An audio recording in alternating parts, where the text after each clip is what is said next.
Hi, I'm Paula Martini. I'm Art and Martini on pretty much everything else, and today I thought it'd be fun if I do a speed paint but with some commentary. So, if you're not into that, you could always just mute this and play your own music, and that's fine with me. And here we go. As you can see, I'm working on that collar. The face is already done, mostly because I forgot I wanted to record this. So I finished the face and I was like, oh shoot. Oh well, it's fine. I guess I could record a face next time. I'm a little sad you couldn't see me record. It was really fun painting this face with the war paint. So right now I'm working on these. You can see me putting in these pauldrons. If you want to get into doing D&D art or fantasy art, learning how to paint metal is very crucial. I still think that I have a lot to work on in that aspect. Hopefully I'll improve.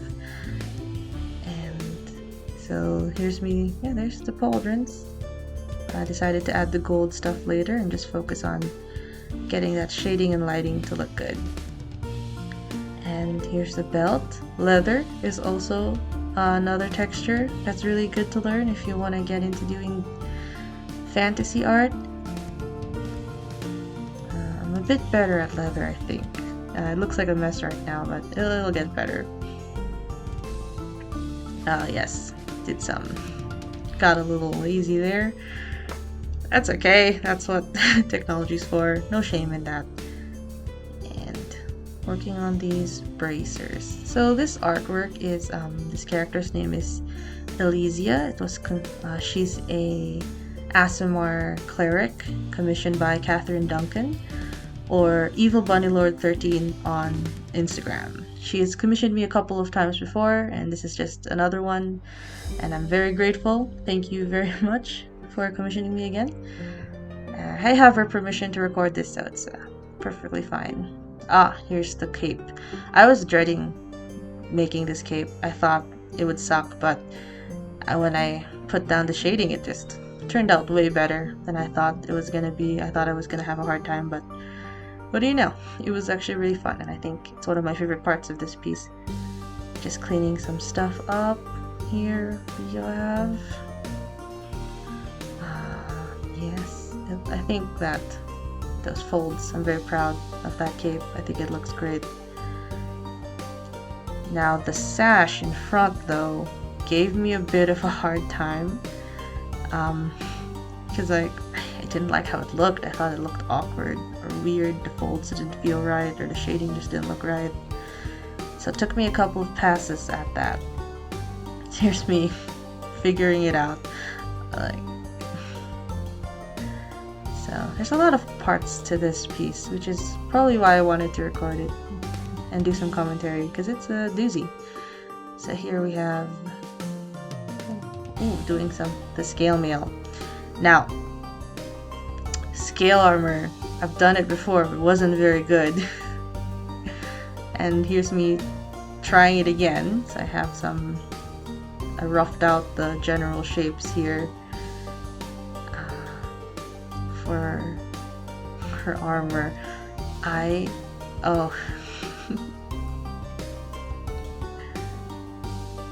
Let's just watch for a bit.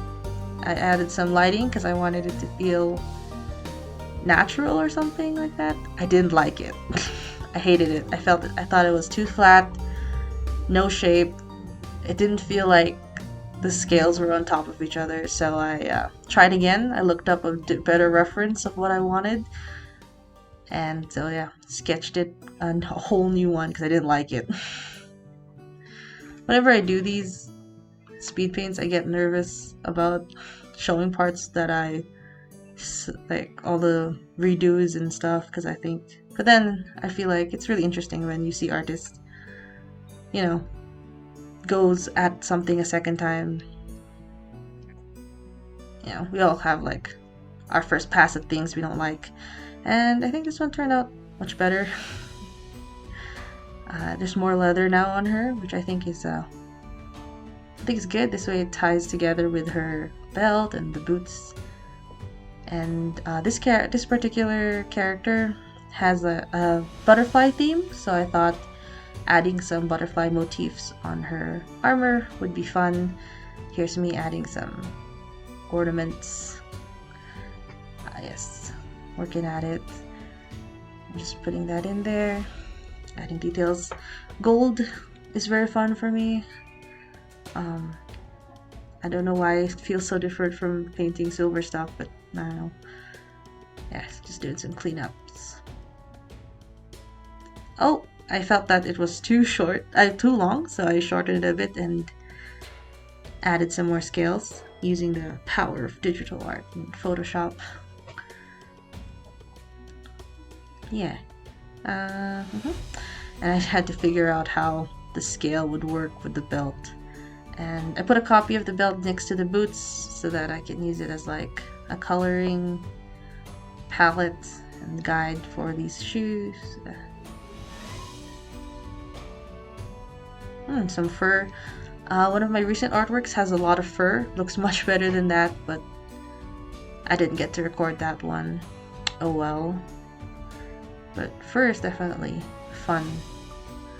Organic shapes are way more fun than these armor hard shapes that have to be symmetrical and solid. I think that's why the cape felt more natural to me. And now hair. Hair. Gosh.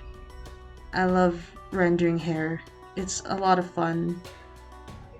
And it's she has this flowy hair. A lot of these D&D commissions that I do have usually the characters just standing up or pretty static. So some flowiness in the clothes and hair is always fun to just, break the form. Here's me attempting to shade this shield. And some small details. It's always fun in painting since there's no hard lines to follow. You can always just mess around with things more easily. And more hair focus. Yes. So with light colored hair, it's a bit harder than darker colored hair because you're going to see details way more than, say, if her hair was black. You can have a little bit more freedom. Not freedom, just you don't have to worry about too much details if it's purely black. You could always hide it in the shadows, but it's also fun though. Look at this. Like I said, the flowiness of hair is just such a joy when the character is just standing up. So something has to move. Something has to be dynamic. This character has a lot of braids. I just did another commission where there's a lot of braids, and I think I'm getting really good at it. If you are going to be doing D&D art, braids, you gotta learn how to do it. People love them. They're cute, and I like them too, but they are, if a braid looks weird, you can kind of tell. So just gotta get that form in there. So the way I do braids here is kind of different from how I taught myself to do it now. Just some more hair parts. Cleaning it up. I love this part of painting because once all of the colors and shadings in there and you're just cleaning it up and just like sculpting, I think that's what it's called, it feels great. You can just relax. I usually listen to podcasts when I paint, so usually it's hard to concentrate on the podcast at the start because you're figuring out details, but once you get the flow of things, you can just let your mind go and just let your body do its thing. Now I'm doing her warhammer. I'm flipping the canvas a lot, which is a great convenience for us digital artists. This way you can see if anything's wonky on the other side. More hair. In my last speed paint, the hair there took me a while to get because sometimes if I don't paint for a while, I kind of forget how to render hair. I just I kind of am not very consistent in how I approach paintings. I just kind of, I like the living, it's like living on no rules, but there are rules, but I don't, my process is always shifting and changing, which is always fun for me because it's like, I wonder how I'm gonna render this today and if I can work it out. Oh, there's me doing a braid. Again, I think I found a much better way of doing braids instead of doing lines there and shading it in like this. I found that blocking it in a hole, like with a full brush, and getting the larger shapes in instead of lining it is much faster and also a lot more fun.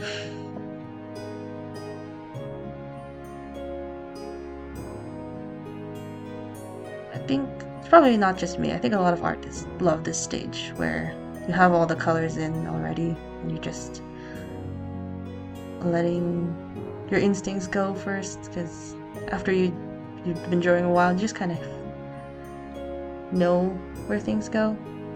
Also, what I like about painting is that I get to just be just a little bit more free, I think, than line art. Although I do like doing lines too. Sometimes it's just fun to just, be able to put in a shape and not have to worry about it being in the right area. Yes, and doing some highlights here. Very fun. Another braid. Important to know how to do braids. Cleaning up the ear. Yeah, this was a fun piece. I was a little bit worried about it because it has a lot of stuff I'm not used to. As you can see, she has wings in the background. I was a little bit scared to do those. Just to wait. And also all the armor. And I still need to improve on painting armor. I think I could still get better at it, but I think I did pretty good for what I've done. And now I'm just adding the details to the handle of the warhammer. This one's a bit easier because it's just get those straight lines in, and some gold. I'm pretty decent at gold. I don't know if you've said that before. Oh, here's a hand. Okay, hands. I was also dreading the hands. I really don't like it when my hands look bad, so I try my best to make sure that of everything, at least the hand doesn't look bad. So here's me cleaning up the warhammer, and I'm pretty proud of it. I think it turned out really nice. Oh, so fun. I love sculpting so much, just erasing. Oh, I changed the shape a little bit because I thought it was too heavy looking. And instead of it being as shiny as the Pauldrons, I wanted it to look a little rougher, similar to how I'm gonna be doing this shield. It won't have those sharp lightings that you can see on the Pauldrons. Some details. Details are super fun to do, so I like leaving those. Here's me putting in the gold. So if you're doing pieces like this, just if you're an artist, if you're watching this, a good advice, I guess, is to something that I learned myself as I'm painting these portraits for people, is that if you have like something with all these pieces together, if you like the armor, the cloak, this belt and stuff, if you want it to feel like one cohesive piece, it's good to know that clothing and your skin and the stuff that's on you, they reflect color off each other. So it's not super bright or like harsh lighting all the time, but it's like these subtleties. Like there's some blue in some of the scale armor in the side, you can see near the cape. And later on I'm gonna add a little bit of brown where the scale mail meets the belt. And and then also the lighting of the sky and then of each. So it's just a good way to make the piece feel like one painting, or like one painting. Of course it's one painting, but it feels more real, feels more natural when you do that. I learned that just recently when I applied it to this painting, and it looks so much better. I guess I learned it by just staring. I stare at a lot of D&D artwork as inspiration for myself, and I just kind of study it and just like look at it and be like, oh, this is how the lighting works, or this is how they would do armor or leather. Oh, the shield. Oh, yes, gold. I think the shield turned out pretty nice. Here's me shading. Shading's also great. Remember those subtle shadings, not just the broad ones. Makes a huge difference. And here's me putting out that wing. I finally am tackling it. I was nervous, like I said earlier, but now that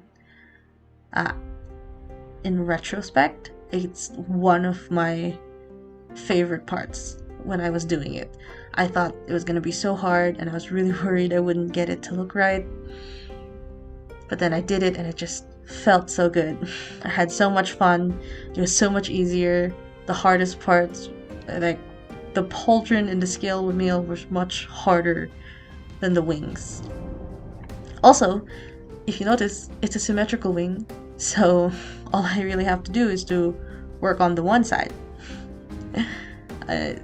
I guess it's a little cheating, but you know, whatever makes work easier for you, and as long as it turns out looking nice, I think it's okay. That's the perk of the having digital art. So this was really fun. I think, there it is. See, I only have to do one wing, and then I just did the smaller details to show that it is, you know, not a carving. It's an actual wings on her. Yeah, I added some. One of the descriptors is that the wings have a bluish glow to it, so that's what I added. Made it bluish, so I painted it gray and then just added a bluish overlay or soft light. And sometimes if you wanted to, that technique with the gray and then the overlay, sometimes what you want is to not just use one color and use multiple ones, so that it feels more, has more depth to it, or a little bit more dynamic. Fixing some shadings. Again, it's great to always know how the objects interact with each other, so that you know that they're occupying the same space.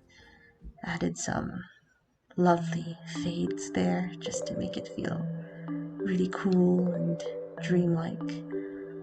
And some butterflies. I was told to add some butterflies around her because, again, that's her motif. Some spectral shining ones, another source of light, so I had to add some blue lighting highlights on the surrounding stuff.